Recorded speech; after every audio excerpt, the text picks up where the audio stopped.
So hello everyone and welcome to this video. So आज की video में हम चेकआउट करने वाले हैं the model answer sheet of the topper student जो कि 2024 में एग्जाम हुआ था सीबीएसई बोर्ड का।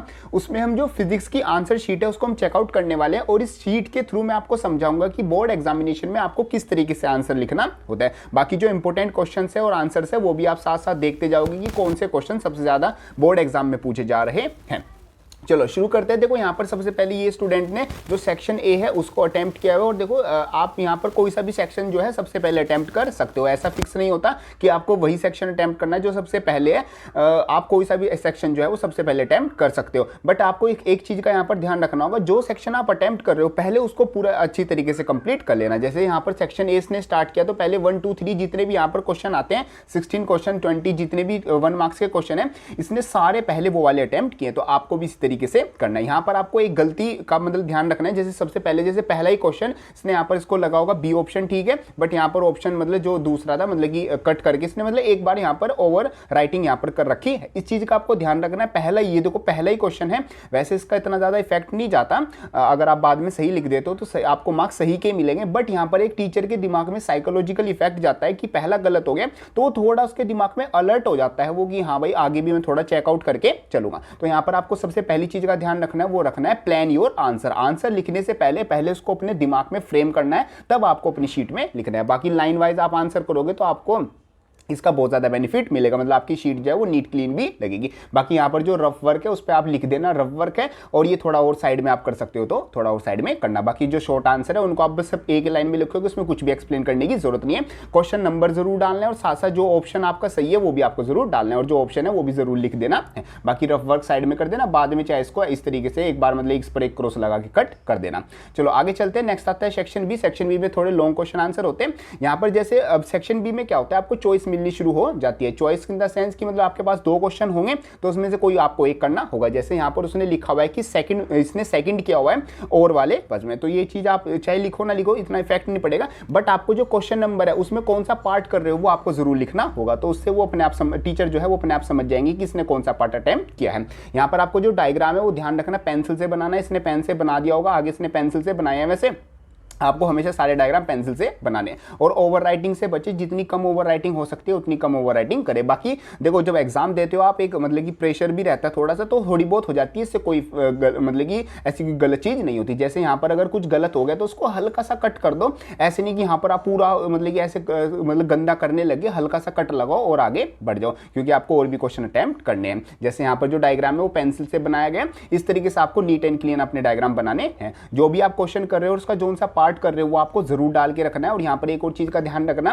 बोर्ड एग्जाम में जनरली आपको क्वेश्चंस जो है वो या तो पार्ट्स में पूछे जाते हैं या फिर ऑप्शंस मतलब चॉइस में पूछे जाते हैं। तो सारे क्वेश्चन को बहुत ध्यान से पढ़ना, क्वेश्चन को अंडरस्टैंड करना, यहां पर कोई क्वेश्चन आपका छूट ना जाए इसलिए पेंसिल रखना साथ में, और जो क्वेश्चन आपका होता जाए जो पार्ट होता जाए उस क्वेश्चन का उस पर टिक लगाते जाना, क्योंकि बीच बीच में जो विजुअली इंपेयर्ड वाले स्टूडेंट वाले क्वेश्चन होते हैं वो भी आते रहते हैं, बीच में हिंदी में भी लिखा हुआ आता है। तो इस वजह से कई बार क्या हो जाता है जल्दी जल्दी में हमसे किसी क्वेश्चन का 1-2 पार्ट छूट जाता है। बाकी इस तरीके से यहाँ पर आंसर लिखा हुआ है पूरा, मतलब अच्छे से एक्सप्लेन किया हुआ है, पहले डायग्राम बना के फिर उसका मतलब कि जो कैलकुलेशन पार्ट है वो, और फिर जो फाइनल आंसर है देखो उसको अंडरलाइन भी यहाँ पर किया हुआ है। तो इसी तरीके से आपको जो मेन चीज है उसको अंडरलाइन भी करके चलना। डायग्राम सारे आपके पेंसिल से बनेंगे। बाकी क्वेश्चन नंबर डालते रहना और जो आंसर है वो अपना स्टार्ट करते रहना। और एक और चीज का ध्यान रखना, फॉर एग्जांपल आपका आंसर यहाँ पर खत्म हुआ है और फॉर एग्जांपल इसका जो आंसर है वो यहाँ पर भी खत्म हो जाता है, आपका खत्म हो जाता है, यहाँ पर सिर्फ 3 लाइन बचती हैं, तो अपना जो नेक्स्ट आंसर है वो कोशिश करना नेक्स्ट पेज से स्टार्ट करना, अगर आपके नीचे 3 या 4 लाइन बच जाती है, क्योंकि अगर आप नेक्स्ट पेज से करोगे तो वो एक अलग सा थोड़ा मतलब एक अच्छा इंप्रेशन जाता है, क्योंकि शीट्स की तो कमी ऐसी कोई आपके पास नहीं होती, 32 पेजेस होते हैं,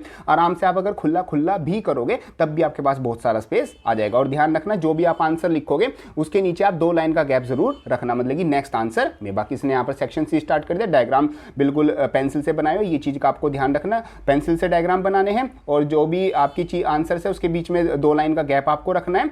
और साथ साथ और चीज मेन जो चीज है वो आपको ये है कि पहले जो आंसर है वो माइंड में फ्रेम कर लेना, तब आपको शीट में लिखना है। ये एक और क्वेश्चन गया 23 वाला म्यूचुअल इंडक्शन वाला ये क्वेश्चन है, इसका ये डेरिवेशन है। तो डेरिवेशन में देखो किस तरीके से करना है, सबसे पहले जो मतलब लेट करनी है चीजें वो लिख दी, फिर आपने डायग्राम बना दिया, मतलब आपने फिगर बना दी, फिर आपने क्या कर दिया स्टार्ट कर दिया। स्टार्ट करने पर आपने जो जो सारी चीजें वो बताई और जो सा लो लग रहा है उसका भी नाम आपने यहाँ पर लिखा। फिर आपने जो फर्स्ट सेकंड चीजें थी उनको यूज करके फिर आपने जो सॉल्यूशन है वो निकाला गया। इसी तरीके से जो सेकंड वाली मतलब कि आर्म्स में जो करंट था, फोर्स लग रहा था, वो उसने निकाला। तो इस तरीके से मतलब डेरिवेशन है उसको भी एक प्रॉपर वे में आपको करना है। जैसे यहाँ पर 24A मतलब यहाँ पर A किया हुआ है, B किया हुआ है, C किया हुआ है, पार्ट वाइज आपको करना है।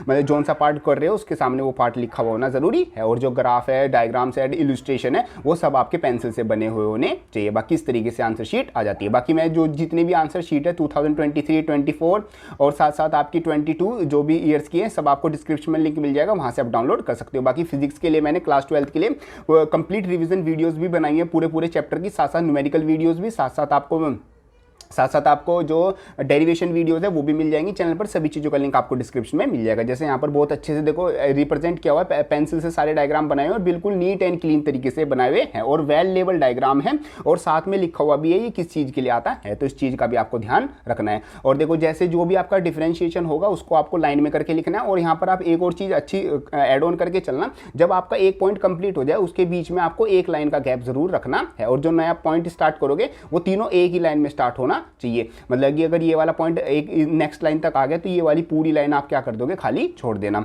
इस तरीके से आपको करना है। जैसे कि यहाँ पर क्या हुआ है, जैसे इसका एग्जाम्पल इसने यहाँ लिखा हुआ है और यहाँ का इसका एग्जाम्पल यहाँ पर लिख दिया और ये वाले का एग्जाम्पल सिलिकॉन यहाँ पर। आप कोशिश करना जैसे इसका एग्जाम्पल यहाँ पर आया फिर लास्ट में आया तो तीनों के एग्जाम्पल इसी लाइन में आ जाए, ताकि टीचर को भी मतलब जब उसको टीचर पढ़ेगा तो ये चीज़ें जब उसको दिखेगी तो थोड़ा और मतलब कि आपको मार्क्स हाई मिलने के चांसेस हो जाते हैं कि जो आपकी कोई एक दो छोटी मोटी गलती है उसको इग्नोर कर दिया जाता है। बाकी जब आप एग्जाम में बैठते हो तो इन चीज़ों का इतना ज़्यादा ध्यान नहीं रहता, ये आपको स्टार्टिंग से प्रैक्टिस करके चलना पड़ता है, तब ये चीज़ें फ्लो में रहती है।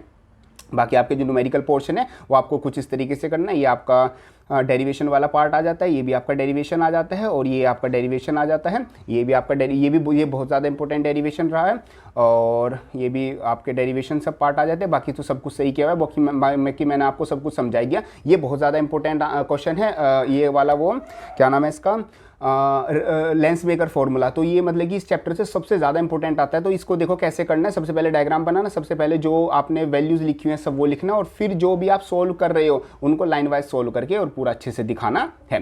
लेंस मेकर फॉर्मूला भी आता है और ये आपका रिफ्रैक्शन वाला आ जाता है पूरा, और आई थिंक लास्ट, हाँ बस इस तरीके से आपकी पूरी शीट फिल हो जाती है। तो होप करता हूँ आपकी सारी चीज़ें अच्छे से समझ में आ गई होगी। अगर कोई डाउट आता है तो आप कमेंट बॉक्स में लिख सकते हो या फिर मेरे को इंस्टाग्राम पर मैसेज कर सकते हो। बाकी चैनल पर हेल्पफुल कंटेंट आपके लिए पहले से अपलोडेड है, वहाँ पर आप जाके सारी चीज़ें चेकआउट कर लेना। सो मिलते हैं अपनी नेक्स्ट किसी हेल्पफुल वीडियो में। और मैंने मैथ्स और केमिस्ट्री की भी सेम ऐसी वीडियो बनाई हुई है, वो भी आप जाके चेकआउट कर सकते हो। Thank you so much.